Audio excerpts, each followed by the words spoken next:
Cette semaine, à l'émission, l'afflux de migrants à la frontière américaine force l'armée à intervenir. L'escalade entre les leaders américains et nord-coréens continue et inquiète le monde entier alors que les menaces pleuvent. Et les Faucons changent de commandant à la veille d'une nouvelle montée en puissance. Bienvenue dans la revue.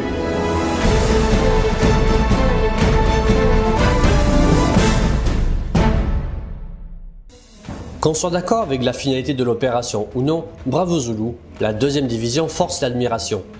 Après les tonnes de sacs de sable et les digues des récentes inondations printanières, nos soldats construisent en un temps record un campement pour les migrants à Saint-Bernard-de-la-Colle. Après 34 tentes montées entre mercredi et jeudi dernier, les militaires de la deuxième division s'attaquent à une deuxième section de 24 tentes. Plancher de bois en place, tentes montées, l'alimentation électrique tant à l'intérieur qu'à l'extérieur et chauffage installé, la deuxième section sera prête dès ce dimanche soir et une troisième devrait suivre à compter de lundi. En tout, 76 tentes de 16 places chacune et comme si ce n'était pas assez, même si ce ne sont pas les forces armées qui doivent se charger des installations sanitaires, les militaires présents sur place prêtent également assistance au personnel de la Croix-Rouge qui est en place. Nous vous en parlions la semaine dernière. Cette idée de privatiser la guerre en Afghanistan. Eh bien depuis quelques semaines, Eric Prince, fondateur de Blackwater, propose essentiellement de privatiser la guerre qui déchire l'Afghanistan. Le plan d'Eric Prince, frère de la ministre de l'Éducation de Donald Trump, a été reçu favorablement par le controversé chef stratégiste du président, Steve Bannon, et par certains membres du Congrès. Mais au Pentagone, la réception a été plutôt glaciale. Environ 200 militaires du 5e groupe brigade mécanisée du Canada sont en Californie afin de participer à l'exercice multinational Large Scale. Dans cet exercice assisté par ordinateur, le QG du 5GBMC fait partie d'une coalition expéditionnaire engagée dans une guerre conventionnelle contre une force ennemie aux capacités semblables aux nôtres. Pour le 5GBMC, c'est la première étape du chemin conduisant au niveau de préparation élevé 2017-2018. Alors que Pyongyang envisage une guerre nucléaire, comme à son habitude, le président américain Donald Trump a exacerbé les tensions en faisant déclaration incendiaire sur déclaration incendiaire. Mardi 8, Donald Trump avait affirmé que la Corée du Nord se heurterait au feu et à la colère si jamais les menaces de Pyongyang continuaient. Et vendredi 11, il avait estimé que ces paroles n'étaient peut-être pas assez dures. Après des menaces similaires de la part du régime nord-coréen en réponse aux menaces américaines et après un appel au calme de la Chine, allié traditionnel de Pyongyang, le président Trump a remis une couche ce samedi en déclarant que l'option militaire était parmi les mesures possibles contre la Corée du Nord.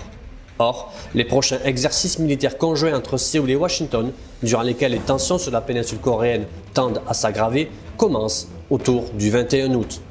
À suivre. Le pasteur canadien Yoon Sung Lin, qui avait été arrêté en janvier 2015 et accusé d'actes subversifs contre le régime nord-coréen, a été libéré ce mercredi 9 et est arrivé au Canada samedi 12 en atterrissant sur la base militaire de Trenton. Alors qu'il purgeait une peine de travaux forcés à perpétuité, sa libération a été décidée par Pyongyang pour raison médicale au moment où Daniel Jean, conseiller de sécurité de Justin Trudeau, était à la tête d'une délégation canadienne à la capitale nord-coréenne. Le premier module de la qualification militaire de base des officiers, c'est fini pour cette année pour les nouvelles recrues des forces armées canadiennes. Après plusieurs semaines d'apprentissage intensif, ce premier module s'est conclu en beauté à Farnham par un champ de tir. Les élèves ont appris à manier leurs armes de façon sécuritaire et à mieux viser. Désormais au CMR Saint-Jean, le programme d'orientation va leur permettre de s'intégrer à cette nouvelle institution avant la course à obstacles le 26 août. Les Faucons du 430e escadron tactique d'hélicoptères viennent tout juste de dire au revoir au lieutenant-colonel Carole Potvin et de saluer l'arrivée de leur nouveau commandant, le lieutenant-colonel Mike Babin.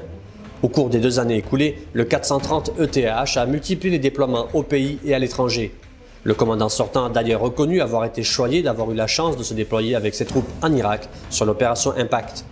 Hélicoptères et personnel se sont aussi déployés sur les récentes opérations Lentus au pays. Le nouveau commandant, qui reprend donc les rênes de l'unité après une période fort occupée, s'apprête lui aussi à vivre une période délicate alors qu'une nouvelle montée en puissance de la brigade commence avant une haute disponibilité opérationnelle à l'été prochain pour un éventuel déploiement à l'étranger.